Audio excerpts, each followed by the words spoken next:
ನಮಸ್ತೆ ಮ್ಯಾಮ್. ಯಾರು ಎಲ್ಲಿಂದ ಕರೆ ಮಾಡ್ತಿದ್ದೀರಾ ಸರ್? ಶಶಾಂಕ್ ಅಂತ ಮ್ಯಾಮ್, ನಾನು ಎಲೆಕ್ಟ್ರಾನಿಕ್ ಸಿಟಿಯಿಂದ. Okay sir. ಶಶಾಂಕ್ ಅವರೇ, ನೋಡಿದ್ರ ಮೂವಿನ ಟಾಕ್ಸಿಕ್ ಮೂವಿ? ಮೂವಿ ನೋಡಿದೆ ಮ್ಯಾಮ್. ಹೇಗಿದೆ sir? Disappointed ma'am. Disappointed. Yes, ಅದನ್ನೇ ಮಾತಾಡ್ತಾ ಇದ್ವಿ ಆಕ್ಚುಲಿ ನಾವು. ಎಕ್ಸ್ಪೆಕ್ಟೇಷನ್ ಲೆವೆಲ್ ರೀಚ್ ಆಗಲಿಲ್ಲ ಅಂತ. ಹೈಪ್ 4.5 years ಯಶ್ ಅವರನ್ನ ಮೂವಿಗೆ ವೇಟ್ ಮಾಡಿ ಒಂದು ಏನೋ ಒಂದು ಹಾಲಿವುಡ್ ಲೆವೆಲ್ ಮೂವಿ ತರ್ತಾರೆ ಅಂತಂದ್ರೆ ತಲೆಗೆ ಹುಳ ಬಿಟ್ಬಿಟ್ಟಿದ್ದಾರೆ. ಓಕೆ. ಬೆಳಿಗ್ಗೆ 6:30 ಎದ್ದು ಹೋಗಿ ಮೂವಿ ನೋಡುತ್ತೀವಿ. ತಲೆ ಹುಳ ಬಿಟ್ಟಿದ್ದಾರೆ ಅಂತಂದ್ರೆ ಯಾಕೆ ಹಂಗನ್ಸ್ತು? ವಿಜುವಲ್ಸ್ ಇದೆಲ್ಲ ತುಂಬಾ ಚೆನ್ನಾಗಿ ಮಾಡಿದ್ದಾರೆ, ಇಲ್ಲ ಅಂತಲ್ಲ, ಬಟ್ ಇಂಪ್ಯಾಕ್ಟ್ ಕ್ರಿಯೇಟ್ ಆಗಲ್ಲ. ಏನ್ ಮೈನಸ್ ಅನ್ನಿಸ್ತು ಸರ್ ನಿಮ್ಗೆ ಸಿನಿಮಾ? ಮೈನಸ್ ಒಂದು lag. First of all 3 hours 15 minutes ಅವಶ್ಯಕತೆನೇ ಇರ್ಲಿಲ್ಲ. ಎರಡನೇದು, ಈಗ ಒಂದು KGF ಅಲ್ಲಿ ಅವರು ಒಂದು ಬರೇ ಒಂದು ಸೀನ್ ನೋಡ್ತೀರಾ ನೀವು, ಒಂದು ಬನ್ ಹಿಡ್ಕೊಂಡು ಬಂದು ಒಂದು ತಾಯಿ ಇದ್ ಮಾಡುವಂತ ಒಂದೇ ಸೀನ್ ಇದೆಯಲ್ಲ, ಆ ಒಂದು ಸೀನ್ ಇಡೀ ಮೂವಿಯಲ್ಲಿ ಒಂದೇ ಗೂಸ್ ಬಂಪ್ಸ್ ಮೂಮೆಂಟ್ಸ್ ಅಂತ. ಬರೀ ನೀವು ಒಂದು ಸ್ಟೈಲಿಶ್ ಆಗಿ ಅಪಿಯರ್ ಮಾಡಿ ಬರೀ ನೀವು ಶೂಟ್ ಮಾಡ್ತಾ ಹೋದ್ರೆ ಅದು ಯಾವ ತರ ಒಂದು ಸ್ಟೋರಿ ಇಂಪ್ಯಾಕ್ಟ್ ಆಗುತ್ತೆ ಮ್ಯಾಮ್? ನಿಜ. ಏನ್ ನಾವು ಇಂಡಸ್ಟ್ರಿಯಲ್ಲಿ ಇರೋರೇ ಕಡಿಮೆ ಈಗ ಹೀರೋಸ್. ಈ ಯಶ್ ಅವ್ರನ್ನ ನಾವು ಆ ಲೆವೆಲ್ ಅಲ್ಲಿ ನೋಡ್ತೀವಿ. ಯಶ್ ಅವರು ಕೂಡ ಹೇಳಿದ್ರು, ನೀವು ಹೆಮ್ಮೆ ಪಡುವಂತದ್ದೇ ಸಿನಿಮಾ ಮಾಡ್ತೀನಿ ಅಂತ. ಸೊ ನೀವು ನೋಡ್ಬೋದು, ಅಡ್ವಾನ್ಸ್ ಒಂದು 80 CR ಪ್ಲಸ್ ಆಗಿದೆ ಆಲ್ ಓವರ್ ಇಂಡಿಯಾ. ಅಂದ್ರೆ ಅವ್ರ ಮೇಲೆ ಎಷ್ಟು ಭರವಸೆ ಇರುತ್ತೆ ಅಂತ. ಹೌದು ಸರ್. ಅದು ಈಗ ನಮಗೆ ಇಲ್ಲಿ ಅವರು ಹುಸಿಗೊಳಿಸಿದ್ರೆ ನೆಕ್ಸ್ಟ್ ನಾವು ಇಂಡಸ್ಟ್ರಿ ಹೆಂಗೆ ಸರ್ವೈವ್ ಆಗುತ್ತೆ? Definitely right.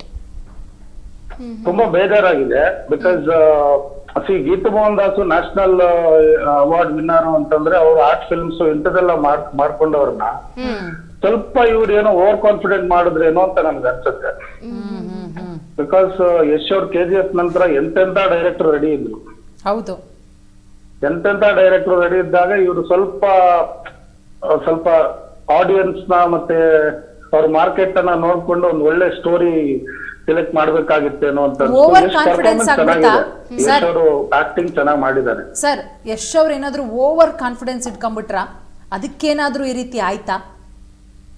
KGF ನಾವು ಯಶ್ ಫ್ಯಾನ ಮ್ಯಾಮ್. ನಾವು ಯಶ್ ಅವ್ರ ಓವರ್ ಕಾನ್ಫಿಡೆನ್ಸ್ ಅಂತಂದ್ರೆ ಒಂದು ಎಕ್ಸ್ಪೆರಿಮೆಂಟಲ್ ಮೂವಿಯನ್ನ ಇವಾಗ ಸೆಲೆಕ್ಟ್ ಮಾಡೋ ಅವಶ್ಯಕತೆ ಇರ್ಲಿಲ್ಲ. ಇನ್ನೊಂದೇನಂತಂದ್ರೆ ಎಕ್ಸ್ಪೆರಿಮೆಂಟ್ ಮಾಡೋದಕ್ಕೆ 4.5 ವರ್ಷ ತಗೊಂಡ್ರೆ ಫಸ್ಟ್ ಆಫ್ ಆಲ್ ಇಂಡಸ್ಟ್ರಿಯಲ್ಲಿ ಎಲ್ಲಿದೆ ಮೂವೀಸ್ ಎಲ್ಲಿ ಬರ್ತಾ ಇದೆ? ಅಪ್ಪು ಸರ್ ಹೋದ್ರ ಮೇಲೆ ದರ್ಶನ್ ಸರ್, ನಿಜ.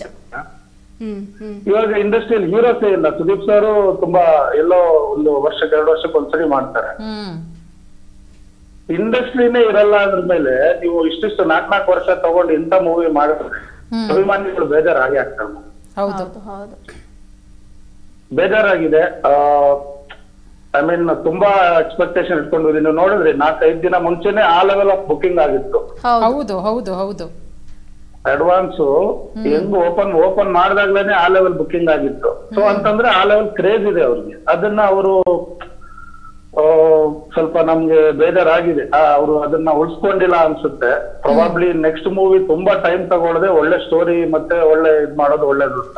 ಅಲ್ಲ, ಈಗ ಯಶ್ ಅವ್ರನ್ನ ಈ KGF ಟಾಕ್ಸಿಕ್ ಆಗೇ ನೋಡಕ್ ಇಷ್ಟಪಡ್ತೀರಾ? ಯಾಕಂದ್ರೆ ನೀವು ಯಶ್ನ ಅಭಿಮಾನಿಯಾಗಿ ರಾಜಾ ಹುಲಿ ಕಿರಾತಕ ಅನ್ನೋ ಸಿನಿಮಾಗಳೇ ಬರ್ಲಿ ಅಂತ ಹೇಳ್ತೀರಾ ನೀವು? ನೋಡಿ ಮ್ಯಾಮ್, ಅವ್ರು ಇಂಡಿಯಾ ಸ್ಟಾರ್, ಅವರು ಇಡೀ ಪ್ಯಾನ್ ಇಂಡಿಯಾಗೆ ಥಿಯೇಟರ್ ಮಾಡ್ಬೇಕಾಗುತ್ತೆ ಈಗ ಮೂವಿ ಅಂದ್ರೆ ಮೇಲೆ.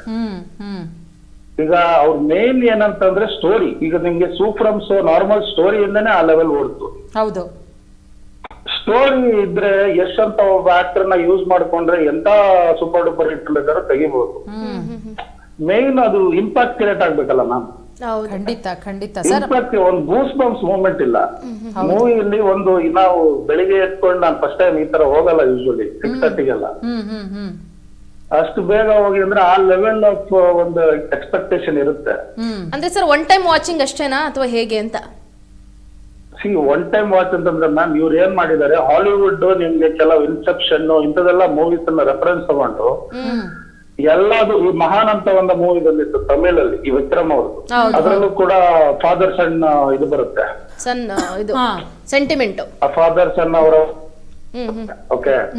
ಸೊ ತುಂಬಾ ರೆಫರೆನ್ಸ್ ತಗೊಂಡು ಒಂಥರ ಒಂದು ಬೇರೆ ತರ ಮೂವಿ ಆಗಿದೆ ಇದು. ಎಲ್ಲಾ ಮೂವಿನೂ ತಗೊಂಡು ಒಂದು ಮೂವಿ ಮಾಡಿದ್ದಾರೆ ಅಂತ ನೀವ್ ಹೇಳೋದು. ಕಲಬೆರಕೆ ಅಂತ ನನ್ಗೆ ಅನ್ಸುತ್ತೆ. ಕಲಬೆರಕೆ ಅನ್ನೋದ್ಕಿಂತ ಒಂದು ಸ್ಟೋರಿ, ಒಂದು ಸಾಂಗ್ ಇಂಪ್ಯಾಕ್ಟ್ ಇರ್ಬೇಕು ಮ್ಯಾಮ್. ಯಾಕೆ ಅವರು ಒಂದು ಇದಾದ್ರು, ಒಂದು ಈಗ ನೀವು ಅವ್ರ ತಂದೆಯವರ ಇದನ್ನ ನೀನ್ ಆಳ್ಬೇಕು ರಾಯ ಅಂತ ಹೇಳ್ತಾರೆ ನೇತಾರ ಅವರು. ಯಾಕೆ ಅನ್ನೋದಕ್ಕೆ ಅಲ್ಲಿ ಪಾಯಿಂಟ್ ಇಲ್ಲ. ಯಾಕೆ ಅವ್ರ ತಂದೆನ ಇದ್ ಮಾಡೋದು ಅನ್ನೋದಕ್ಕೆ ಪಾಯಿಂಟ್ ಇಲ್ಲ. ಅವ್ರ ತಾಯಿ ಕಡೆಯಿಂದ ಅಲ್ಲಿ ತಾಯಿಯವರು ಇದಾಗಿರೋದು ಏನಂತನೂ ಅಲ್ಲಿಗೂ ಸ್ಟ್ರಾಂಗ್ ಪಾಯಿಂಟ್ ಇಲ್ಲ. ಏನು ಒಂದು ಈಗ ಓಕೆ, ಈಗ ಅಕ್ಕ ತಮ್ಮ ಸೆಂಟಿಮೆಂಟ್ ಅಂತಂದ್ರೆ ಅದನ್ನೇ ನೀವು ಕ್ಯಾರಿ ಫಾರ್ವರ್ಡ್ ಮಾಡ್ಕೊಂಡು ಹೋಗ್ಬೇಕು. ಅಕ್ಕನ ಬಿಟ್ಕೊಡ್ಬಾರ್ದು. ಅಲ್ಲಿ ಇವನು ಬೇರೆ ಹುಡುಗಿರ ಜೊತೆ ಬರೇ ಇದನ್ನೇ ಮಾಡ್ಕೊಂಡಿರ್ತಾರೆ. ಅವಾಗ ಅಲ್ಲಿ ಏನು ನೀವು ಇದ್ ಮಾಡ್ದಂಗಾಯ್ತು, ರೆಸ್ಪೆಕ್ಟ್ ಆಯ್ತು ಅಲ್ಲಿ. ಅಂದ್ರೆ ಸರ್ ಇದು ಓವರ್ ಆಲ್ ಈ ಮೂವಿಲಿ ಏನ್ ಅಂತ ಮೆಸೇಜ್ ಕೊಟ್ಟಿದ್ದಾರೆ ಅಂತ ನಿಮ್ಗೆ ಅನಿಸ್ತು ಅಂತ? ಗಿಸೇಜ್ ಅಂತ ನಮ್ಗೇನು ಅನ್ಸ್ತಾ ಇಲ್ಲ. ನಮ್ ವಿಜುವಲ್ಸ್ ತುಂಬಾ ಚೆನ್ನಾಗಿದೆ. ಪ್ರಾಕ್ಟಿಕಲಿ ಸ್ಪೀಕಿಂಗ್ ವಿಜುವಲ್ಸ್ ಮಟ್ಟಿಗೆ ಮಾತಾಡಂಗಿಲ್ಲ. Background okay nice. ಅಂದ್ರೆ ಆ ಇಂಪ್ಯಾಕ್ಟ್ಫುಲ್ KGF ತರ ನೋಡಿ, ಒಂದು ಇದು ಬರುತ್ತೆ BGM ಬರುತ್ತೆ KGF ಅಲ್ಲಿ, ಅದು ಇವತ್ತಿಗೂ ಓಡ್ತಾ ಇದೆ. ಇದಕ್ಕಿಂತ KGF 2 ರಿಲೀಸ್ ಅಲ್ಲ ಈಗ ಸರ್ BGM ರವಿ ಬಸೂರ್ ಸರ್ರೇನೆ ಇದಕ್ಕೂ ಕೂಡ. ಈ BGM ಏನಂತ ಇದು ಎಫೆಕ್ಟಿವ್ ಅಂತ ಅನ್ನಿಸ್ಲಿಲ್ಲ ಸರ್ ನಮ್ಗೆ. ನೀವೇನಂತೀರಾ? ಇಲ್ಲ, ಅವರು ಬೇರೆ ಏನೋ ಎಕ್ಸ್ಪೆರಿಮೆಂಟ್ ಮಾಡಕ್ ಹೋಗಿದ್ದಾರೆ. ಅವರು ಯೂಶುವಲಿ ಮಾಡೋದನ್ನ ಬಿಟ್ಟು ಬೇರೆ ಮಾಡಕ್ ಹೋಗಿದ್ದಾರೆ.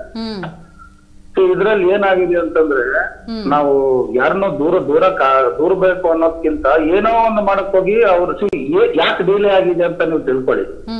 ಯಶ್ ಅವರು ಗೀತು ಮೋಹನ್ದಾಸ್ ಅವರೇ ನಂಬಿಕೆ ಇಟ್ಟಿದ್ದಾರೆ. ಪ್ರೊಬಾಬ್ಲಿ ಅದು ಅವರು ಆ ನಂಬಿಕೆ ಉಳಿಸ್ಕೊಳಕ್ ಆಗಿಲ್ಲ. ಅದನ್ನ ಏನೋ ಸರಿ ಮಾಡೋಣ ಅಂತ ಹೋಗಿ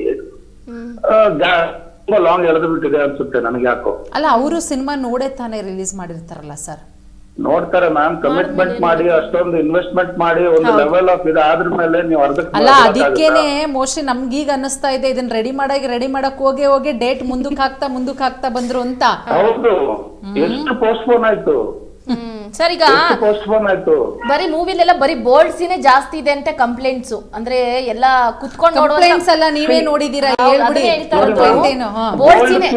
ಮ್ಯಾಟರ್ ಆಗಲ್ಲ ಮ್ಯಾಮ್. ನೀವು ಉಪೇಂದ್ರ ಮೂವಿ ನೋಡಿರ್ಬೋದು, ಅದ್ರಲ್ಲೂ ಬೋಲ್ಡ್ ಸೀನ್ಸ್ ಇತ್ತು. ಹೌದು ಸರ್, ಇಲ್ಲ ಅಂತ. ಆದ್ರೆ ಅದನ್ನ ಇವತ್ತಿಗೂ ಕಲ್ಟ್ ಮೂವಿ ಅಂತಾರೆ.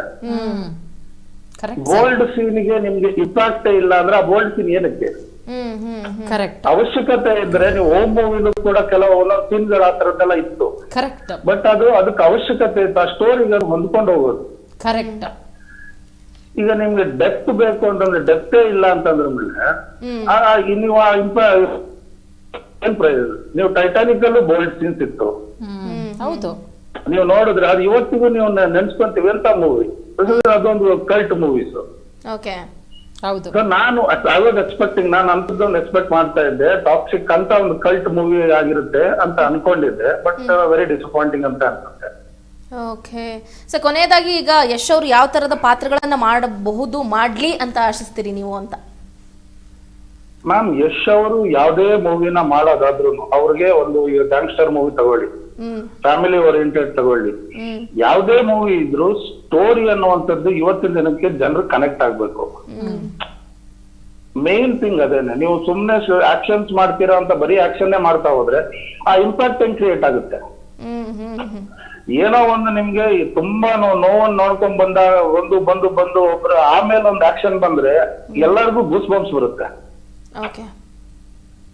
ಈಗ KGF ಅಲ್ಲಿ ಅವ್ನು ಚಿಕ್ಕದ್ರಿಂದ ಅವನು ಕಷ್ಟ ನೋಡ್ಕೊಂಡ್ ಬಂದು ಆಮೇಲೆ ಆ ಲೆವೆಲ್ ಹೋಗ್ತಾನೆ. ಅವನು ಒಂದೊಂದು ಆಕ್ಷನ್ ಸೀನ್ಸ್ ಅದಕ್ಕೊಂದು ಬೆಲೆ ಇದೆ. ಅದು ನಮ್ಗೆ ಸುಮ್ನೆ ಊಸಿ ಅನ್ಸಲ್ಲ. ಇದರಲ್ಲಿ ನೀವು ಆಕ್ಷನ್ ಸೀನ್ಸ್ ಹಾಕೋಗೋಸ್ಕರ ಆಕ್ಷನ್ ಸೀನ್ಸ್ ಹಾಕೋದು, ಸ್ಟೈಲಿಶ್ ಆಗಿ ಆಕ್ಷನ್ಸ್ ಮಾಡ್ತೀನಿ ಅಂತ ಮಾಡೋದು, ಇದೇ ಮಾಡ್ಕೊಂಡು ಹೋಗಿದ್ದಾರೆ. ಓವರ್ ಆಲ್ ಎಷ್ಟು ಕೊಡ್ತೀರಿ ಪಾಯಿಂಟ್ಸ್ ಇದಕ್ಕೆ ಅಂತ? ಮಾರ್ಕ್ಸ್ ಎಷ್ಟು ಕೊಡ್ತೀರಿ?